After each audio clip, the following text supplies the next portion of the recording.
Hello and welcome to my channel. Today I am doing a paper mache project that is a beginner's paper mache project because it's been over a year since I've done any paper mache, probably closer to 2 years.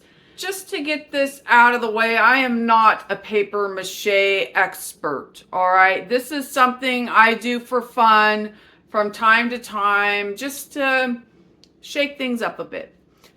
I am going to leave links in the description box below to Ultimate Paper Mache's channel, and she has all of the expert advice and tutorials for paper mache. I highly suggest that you check her out if you are getting interested in paper mache.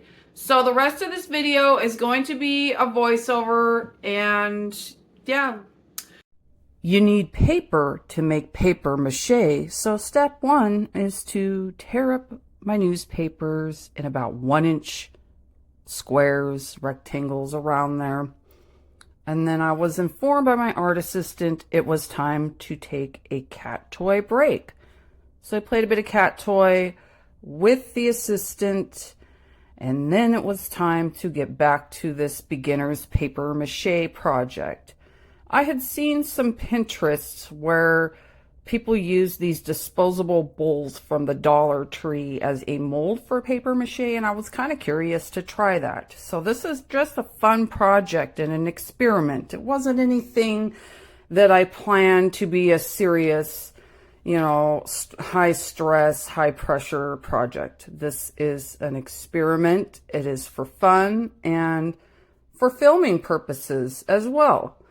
So I will leave a recipe for paper mache paste in my description. Again, that'll be from Ultimate Paper Mache. Please go check her out if you are into paper mache or interested in that at all.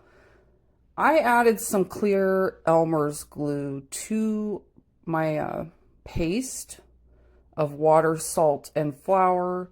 That was kind of a new thing for me. I had used just the regular school Elmer's glue before, the white stuff, but I wanted to try the clear. And by the time I got to the third layer and the third batch of paper mache paste, I had found a ratio that I liked with the flour paste and then adding the clear Elmer's school glue.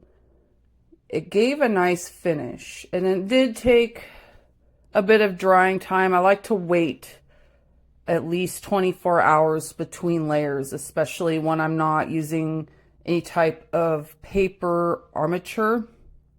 It's just more paper mache on paper mache. And after the 3 layers, I let it dry thoroughly. It peeled nicely away from the bowl and then also the plastic wrap.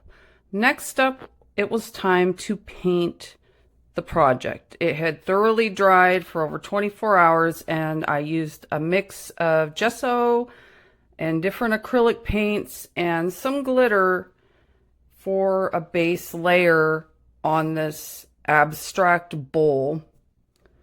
I'm just kind of using up some of the paints that I've had around for a while, although this glitter is pretty new. It's some of the newest paint I've purchased. I just wanted to kind of experiment with it a bit.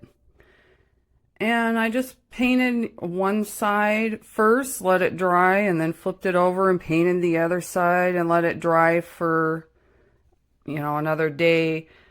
This project took longer than I thought it would, just for the drying time. Not having the armature underneath that's cardboard or more dry paper kind of slows down the drying time. So the metallic paint went on there nicely after that base layer with gesso and acrylic dried. And I did a couple passes just to make sure that it was thoroughly coated. But this was a fun project. Like I said, I'm not trying to do anything real serious here. It's a fun experimental project. So now that I am a bit warmed up on paper mache after a 2-year hiatus, I am thinking about doing a few more projects and having fun with this. If you'd like to see more of the paper mache, please leave a comment in the comment section below. There will also be links in the description box for paper mache paste and various things that might be helpful for replicating this project if you want to do that for some reason. But it was a lot of fun. It was kind of nice to take a break and do, something different besides painting. I'm not a sculptor by any means. And I have these compression gloves. I've been considering trying to make jewelry again. I used to do that probably about 5 years ago, and then my hands got too messed up to do it anymore. I made wire jewelry for quite a while. And I want to try it again now that I've found these compression gloves that kind of help with that. Let me know if you would like to see some of that too as well in the comments below. Crafting is fun. It doesn't have to be anything super serious. It's okay to, make mistakes or make weird things from time to time and learn some new skills. But this was the finished project. It's pretty shiny. But yeah. If you enjoyed this, please give it a like and subscribe and have a good one.